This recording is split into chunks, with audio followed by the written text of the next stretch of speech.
आज के दिन लोग सिगरेट का नशा करते हैं, अफीम का, चरस का।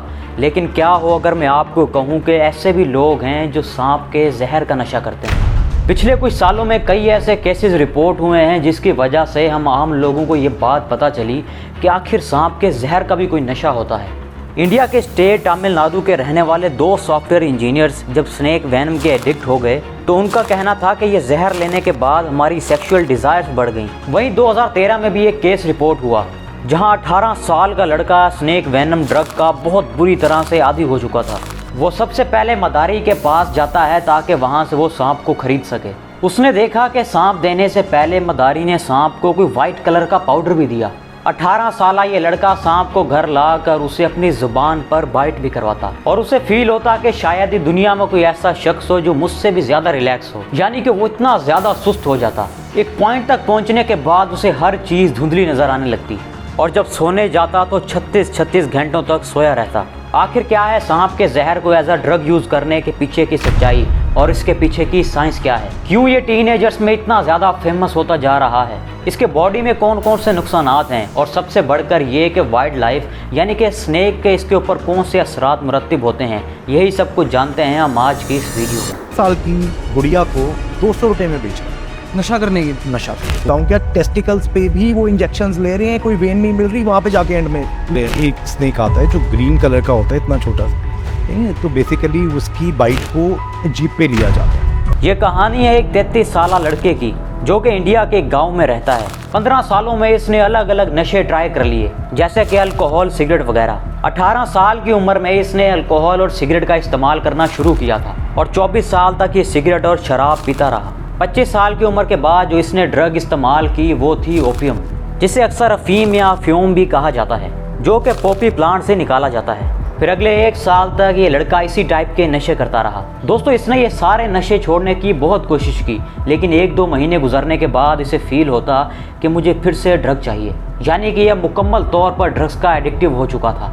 इन सारे अलग अलग नशों की वजह से इस लड़के को कई बीमारियां भी लगी और फिर एक दिन इस लड़के के दोस्तों ने इसे स्नेक बाइट के बारे में बताया कि कैसे स्नेक बाइट को इस्तेमाल किया जा सकता है ओपियम की जगह। अब आप तो ये जानते हैं कि गाँव में स्नेक्स बहुत ज़्यादा तादाद में पाए जाते हैं और वहाँ स्नेक बाइट एक बहुत ही सस्ता नशा होता है ओपियम के मुकाबले में। बस फिर क्या था, उस लड़के ने अपने दोस्तों के साथ मिलकर स्नेक बाइट लेना शुरू कर दी। उस लड़के ने खुद बताया कि स्नेक बाइट के बाद उसकी बॉडी अनकॉन्शियस हो जाया करती थी, आंखों के सामने अंधेरा छा जाता था और कभी कभार वो बेहोश भी हो जाता और स्टार्टिंग के 1 घंटे तक उसे कोई होश ना रहता।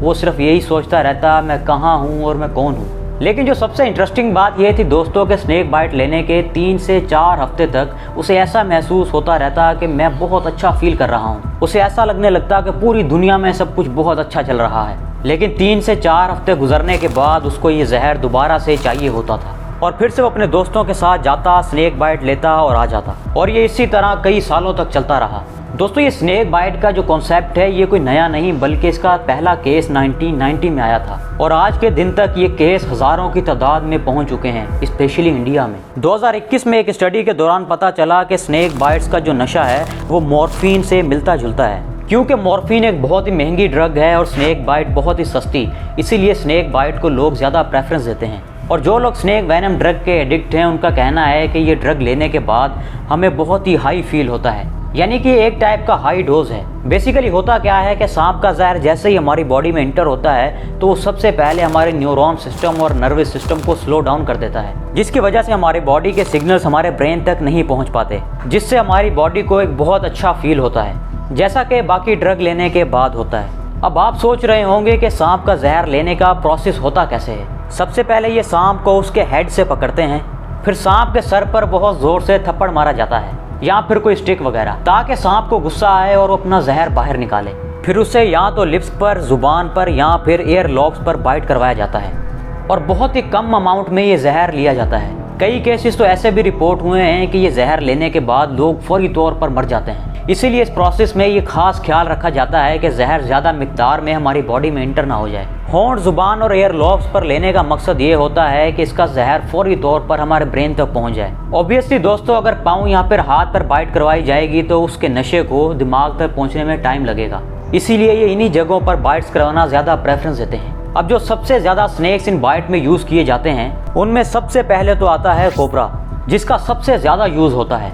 इसके अलावा रेड स्नैक्स, ग्रीन स्नैक्स, इन सब को भी इस्तेमाल किया जाता है इस प्रोसेस में। अब जैसा कि दोस्तों आपको पता है कि सांप का जहर हमारे न्यूरॉन और नर्वस सिस्टम को जाकर हिट करता है, इसीलिए इसके कई और नेगेटिव इम्पैक्ट्स भी होते हैं, जैसा कि paralysis, brain haemorrhage, kidney disease और परमानेंट डिसेबिलिटी वगैरह। और अगर वेनम की अमाउंट आपकी बॉडी में ज़्यादा चली गई तो ये आपकी जान तक ले सकता है। इंसान की जान तो जाती है, लेकिन अगर सांप से बार बार जहर निकाला जाए तो उसकी लाइफ को भी खतरा पड़ सकता है, और कई सांप तो ज़्यादा जहर निकालने की वजह से मर भी जाते हैं। बेसिकली सांप अपना जहर हमेशा बचा कर रखता है ताकि वो शिकार कर सके या फिर अपने खाने को डाइजेस्ट कर सके। तो ऑब्वियसली इंसानों के साथ साथ इस सारे प्रोसेस में सांप को भी खतरा है, जिससे अल्टीमेटली हमारी वाइल्ड लाइफ इफेक्ट होती है। लास्ट में दोस्तों मैसेज ये है कि ऐसे दोस्तों से दूर रहें जो इस टाइप का नशा करते हैं। नशा बल्कि कोई भी हो, आपको उन सारे दोस्तों से दूर रहना चाहिए। अगर ये वीडियो इन्फॉर्मेटिव लगी हो तो चैनल को सब्सक्राइब और मुझे कमेंट्स में ज़रूर बताइएगा। मिलते हैं अगली एक और इंटरेस्टिंग वीडियो के साथ।